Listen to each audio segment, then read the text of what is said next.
Hello, today we are going to talk about volume of rectangular prisms. First, it's important to know that there is a formula for finding volume of rectangular prisms. That formula is length times width times height.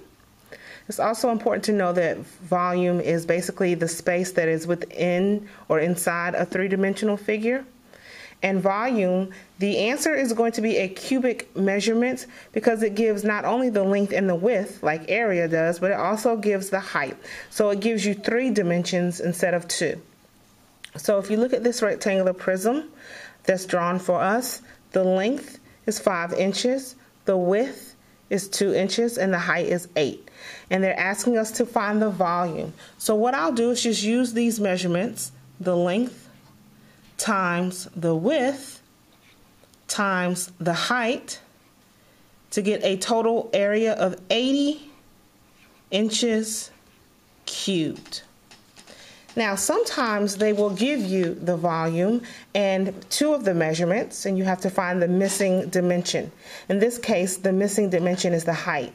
We know that the volume is 420 centimeters cubed. So what we need to figure out is the height.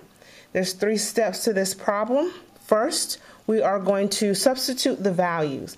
That means we're going to recall the formula for volume, length times width times the height, and I'm going to substitute each value. The volume is 420, the length is 7, the width was 6 centimeters.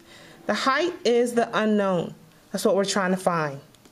Step 2, combine your like terms. Of course, the 420 cannot be combined with anything, considering that it is by itself on the left-hand side of the equal sign. However, we can combine 7 times 6, which we all know is 42.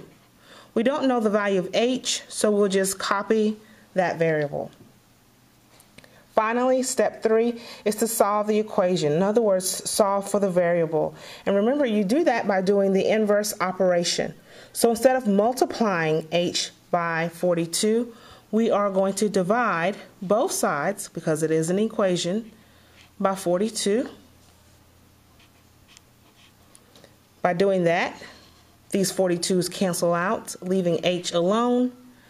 420 divided by 42 is 10. Therefore, the missing measurement in this particular problem is 10 centimeters.